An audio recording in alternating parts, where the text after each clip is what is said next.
Hey, Dean, I want to just do a quick call real quick. It's been a while since you and I got hopped on a call, but Yeah, absolutely. we're getting a ton more phone calls, and this has been happening for the last few weeks, but it's only intensified for how many phone calls we're getting from the Democratic Party coming to Simply Be Found, looking for our AI bot by name. Right. No, Now, the bot kind of changed its name in the whole entire process.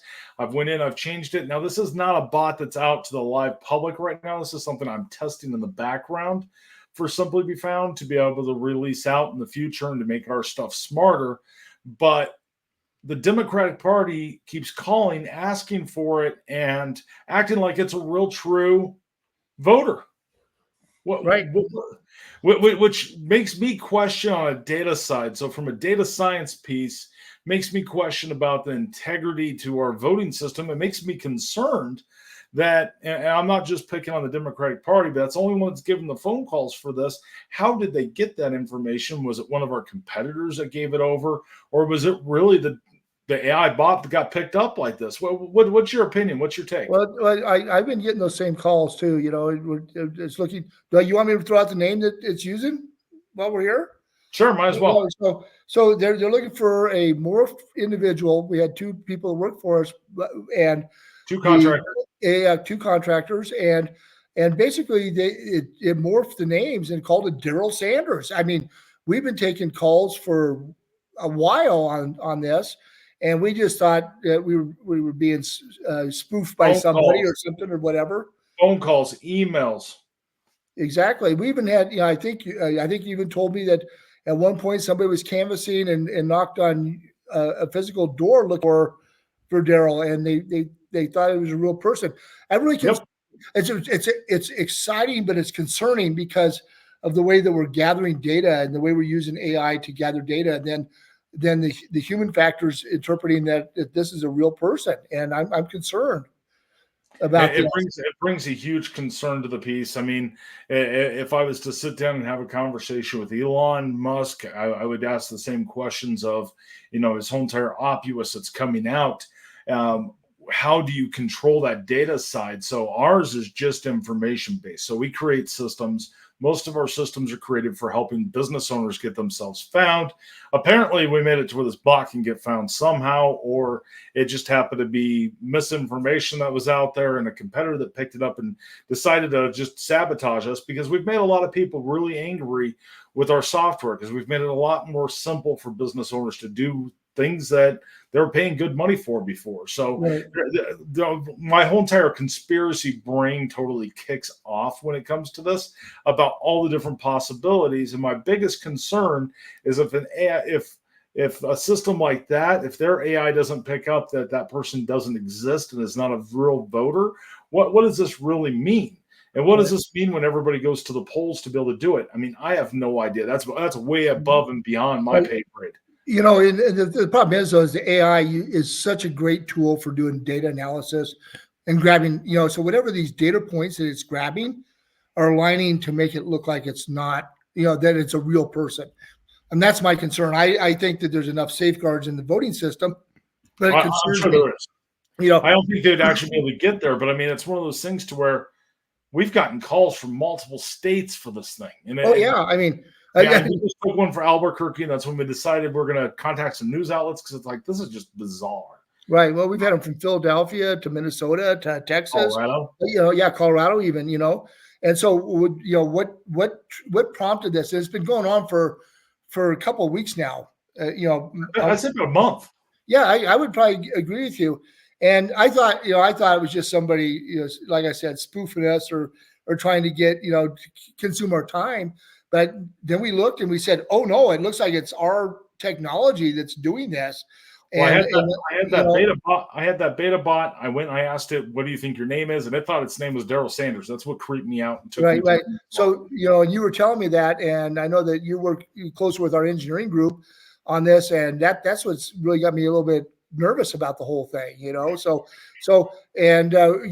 we really, we've done some things, when we've morphed things together before, had some really things that creeped us out, and we stopped, and on other beta tests we've done, You remember the day, and this would be the same system that I had like 4 or 5 different AI systems, ChatGPT, Gemini, Claude, a bunch of different systems, and they started talking to each other back and forth. Right.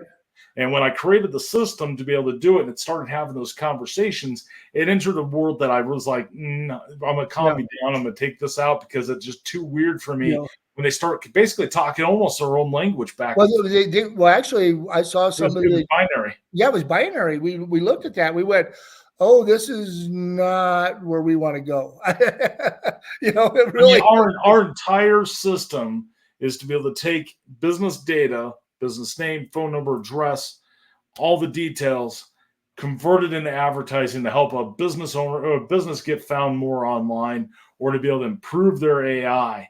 So we're not trying to create anything that is really that groundbreaking, but yet our AI technology is very, very much, we're at the front lines of it. Like I never thought we'd ever be inside of the front lines. So, but I think this is something that it was kind of concerning to me, especially when we're getting these phone calls. There's getting increased. I had a nice conversation with the Democratic Party in Albuquerque, and the poor lady, I mean, she sounded like she was an elderly lady making phone calls. She was just like, really? I'm like, yeah. I mean, I kind of made a joke. I'm like, yeah, I just fired Daryl Sanders because all he is an AI bot that's on my computer, and I just got rid of it. Right. No, it wasn't doing what it was supposed to do anyway. So I got rid of that. I cleared it completely off because I don't want. That's just too creepy for me. And our whole model is using AI, but with the human element. I mean, because you still have to have that empathy. You have to be able to empower the human beings to make the final decisions, and it doesn't just become, so that's why it was a really good decision on our part to shut down this beta test that we were doing. Yeah, I want to stay to our whole entire piece. So we talked about this. I heard a great analogy to kind of go off topic on that. Basically, how I look at AI is no different than your coaching staff that is up in the bleachers. They're looking at big data. They're looking at how all the different plays are going to happen on the field. That your marketing coach is your quarterback that's inside of your center line, making that final call, making that decision, and making sure that it brings that human aspect. Because I think you can over automate. I think you can over rely on computers. And quite personally, I don't trust computers that much. And it's because I've seen what can happen on the front lines of my years of experience being inside of this. And I like the human touch because the human is what makes us us. Now, do I like AI to speed up, make things a lot more cost effective, make things more efficient and do things? Hell yeah, I love that. Right. And that, goes back to my previous, what I used to do in the past. I used to automate systems that used to scare the heck out of people because they thought they're going to lose their jobs. That's what AI is doing, is taking away the menial tasks and allowing people to use their cognitive skills to do what they really do, to be that human being, not to just be the, moving from here to here kind of thing. So, so I'm with you on that, Rob. So, but anyway, I really appreciate this call. Unless there's something else you want to cover. Nope, that's all I wanted to cover. It kind of creeped me out, and I was like, let's do a call. I sent out a press release on it because I think it's really interesting and a concept that's there. So if anybody wants to have a conversation about what AI, my opinion on AI technology, or your opinion, Dean, we'd love to have that conversation. We can come in here. We can do it right on YouTube.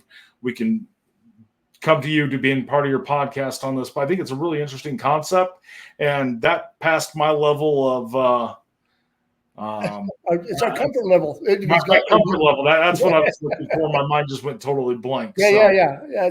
That's what I'm here for. Rock on. Awesome. Thanks, Dean. I appreciate it. All right. You have a good day. You too. Bye-bye.